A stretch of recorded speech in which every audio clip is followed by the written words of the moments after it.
Hi guys, and welcome to my Saturday vlog. My friend and I took a little Saturday road trip, and our first stop was Trakoscan castle. It's one of the most beautiful castles in Croatia, surrounded by a forest and sitting on a hill right above a lake. Total fairy tale vibes. We parked nearby and walked the path up toward the castle. Everything was super green, peaceful, and honestly kind of magical.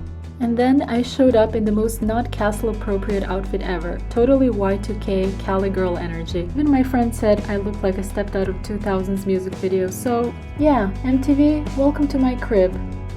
Trakoscan was originally built in the 13th century as a defensive fortress, but the version we see today was redesigned in the 19th century as a residential castle. And it shows. It's giving vintage glam, noble family fantasy, and ghost stories waiting to happen. After we got the tickets, we could start our journey and exploration. I would say this is the most famous castle in Croatia as far as I know. We walked through all the rooms, the velvet chairs, oil paintings, wooden floors, dramatic staircases, and yes, I absolutely pretended I was a princess moving into her summer estate. I mean, can you blame me? The Trakoscan castle belonged to the Drašković family for centuries, and today it's a museum. You can walk through everything: the salons, the hunting room, the library, bedrooms, and some seriously dramatic portraits. It's the kind of place where you automatically start whispering even though no one tells you to. The spiral staircases look like you're going to see Dumbledore, by the way.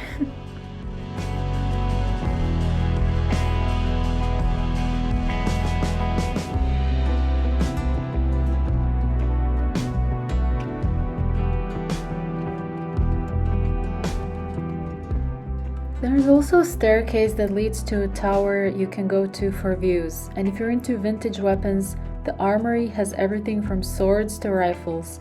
We didn't film everything, but honestly it's worth the visit. It feels like stepping into a different century, minus the corsets and questionable hygiene.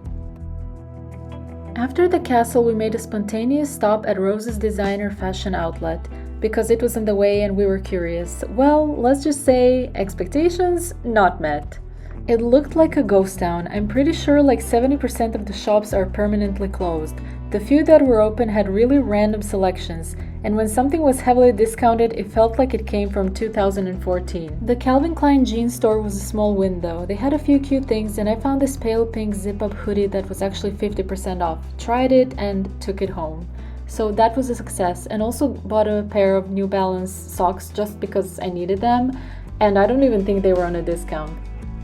Okay guys, so that road trip today was so lovely. I had a great time, and now I'm about to go to bed, and I'm going to read a little bit before going to bed.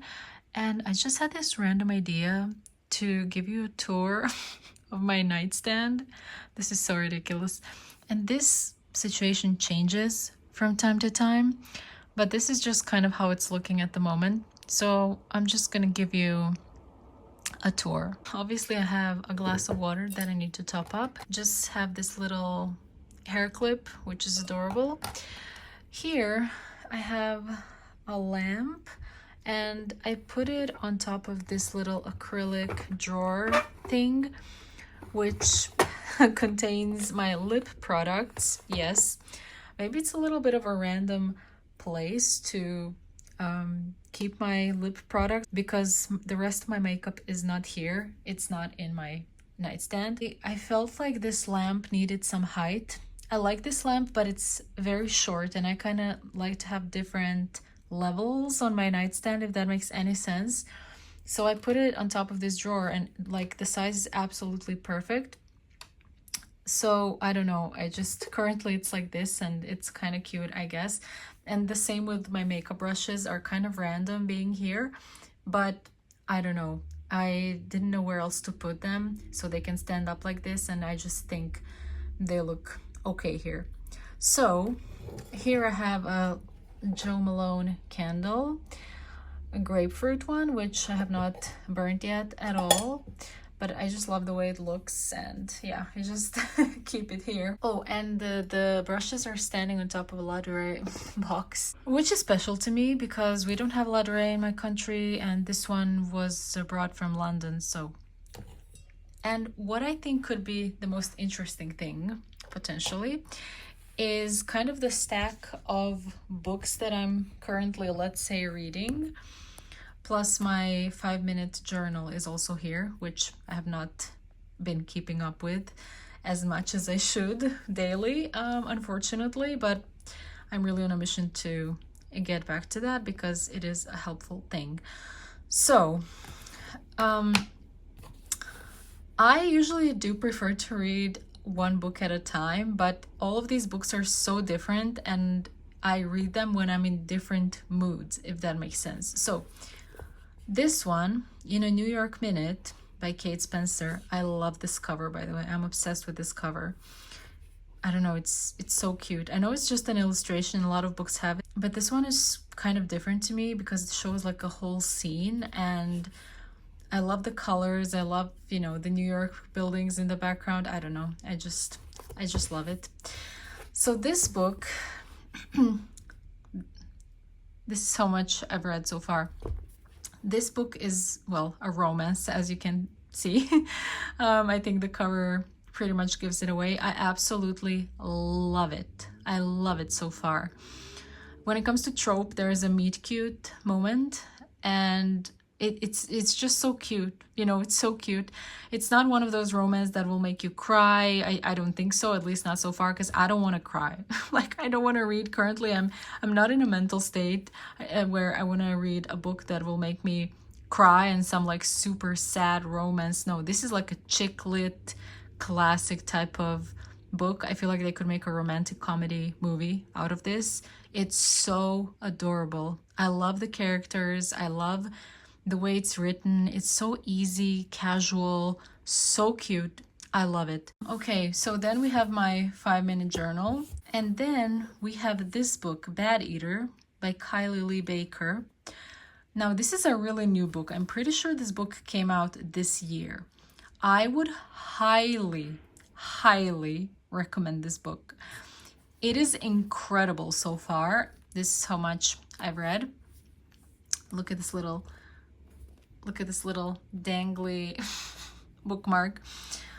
This is such a great book. The cover is so unique, and honestly, this is what drew me to it at the bookstore, because I had never heard of it before. And I was like, what is this like cleaning thing doing on the cover? And then also this blue is so vibrant, almost neon, that it just kind of draws you in. And then it says shocking, magnificent, and it's so like minimal in a way, like the background is completely plain.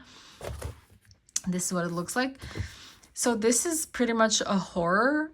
More specifically, this is a body horror book, which I was not completely aware of reading the description. And I definitely loved the description. This is why I got it, because I thought that sounds so interesting, so current, so shocking.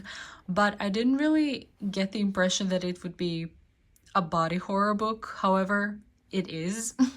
And I've never read a book like this before. It's so unique. It also talks about some very serious and important issues like racism. So beware. But yeah, I can't believe this is a body horror book. I really can't. But it's a great book. It's so cool the way it's written. It's so like current of the times, because it's actually happening during COVID.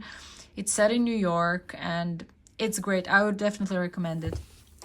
And the last one I have here is How to Be the Love You Seek, which is a psychological book. This is kind of like growth, like personal growth, self-help kind of book, I guess. I wanted to read something like that because I've become really interested in psychology in the last maybe year or so, specifically the psychology of love and why we act a certain way in relationships, why other people react the way they do, why certain people and things and actions trigger us, all of that. I find the topic fascinating, especially after some things I've been through in the last few years of my life and things I've heard and seen from other people. So I just thought this would be such an interesting read. However, you have to be in a certain mood to read this book. See how far I've come. It requires you obviously to work on yourself. There's a lot of kind of quizzes inside that you have to fill out, and it really requires you to look deep within yourself to figure out some things. And it's great. This is what I wanted. But the thing is, you have to be in a certain mood for that. Obviously, if you're looking for a relaxing read before you're going to sleep, it's not really the type of book for that. I feel like you really need to be focused and concentrated and be present for this book. So I will finish it, but I need to be in a certain mood to get what I want to get from it.